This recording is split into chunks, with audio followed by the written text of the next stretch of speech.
అందరికీ నమస్కారం. నేను ఎన్టీవీ యాంకర్ దేవిని మాట్లాడుతున్నాను. ఒక వార్తకు సంబంధించి నన్ను తెలంగాణ సిసిఎస్ పోలీసులు నిన్న నాకు కాల్ చేసి మాట్లాడుకుందాం రా అన్నారు. ఆ తర్వాత ఆఫీస్కి వచ్చారు, స్టేట్మెంట్ రికార్డ్ చేస్తామన్నారు. ఆ రికార్డ్ చేసే ప్రతి ప్రశ్న 3 గంటల పాటు నాకెంత మెంటల్ హరాస్మెంట్ ఉన్నా, నాకు సంబంధించింది కాకపోయినా, కేవలం నేను చేసింది వార్తను చదివాను. అది నా వృత్తి ధర్మంలో భాగంగానే చదివాను.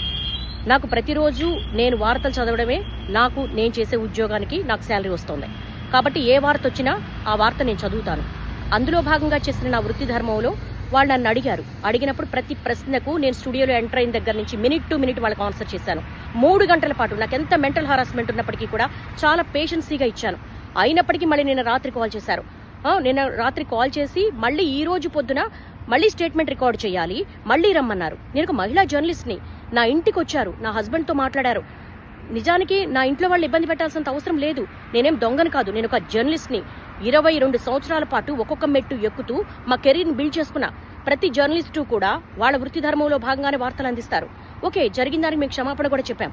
అయినప్పటికీ కూడా ఒక మహిళను కూడా చూడకుండా ఇంటి దగ్గరికి పోలీసులు పంపించాల్సిన అవసరం ఏంటి? నా హస్బెండ్తో మాట్లాడాల్సినంత అవసరం ఏంటి? ఇవన్నీ కూడా ఎందుకు తెలంగాణ పోలీసులు ఇంత దాష్టికానికి పాల్పడుతున్నారు? ఒక మహిళా జర్నలిస్టు పట్ల నేను కూడా మహిళనే కదా. ఓకే, ఒక మహిళకి ఇబ్బంది జరిగింది అని మాట్లాడినప్పుడు నాకు మహిళనే, నాకు ఒక సెల్ఫ్ రెస్పెక్ట్ ఉంటుంది, నాకు ఒక కుటుంబం ఉంటుంది. నా కుటుంబంలో సంబంధించినంత వరకు కూడా వాళ్ళ సేఫ్ కూడా నేను చూసుకుంటాను. కానీ ఎందుకు ఇంత దాష్టికానికి పాల్పడుతున్నారు? ఇది చాలా అన్యాయము. ఇలా నన్ను రోడ్ల మీద పరిగెత్తించడం అనేది న్యాయం కాదు. నేను నా వృత్తి ధర్మంలో భాగంగానే చేశాను. స్టేట్మెంట్ కూడా ఇచ్చాను, ఎక్కడికి పారిపోలేదు. కానీ తెలంగాణ పోలీసులు ఈ విధంగా సెర్చ్ చెయ్యడము, ఆఫీస్ దగ్గరికి రావడము, ఇంటి దగ్గరికి రావడం అనేది చాలా అన్యాయం. ఈ దాష్టికాన్ని ప్రతి ఒక్కరు ఖండించాల్సిన అవసరం ఉంది.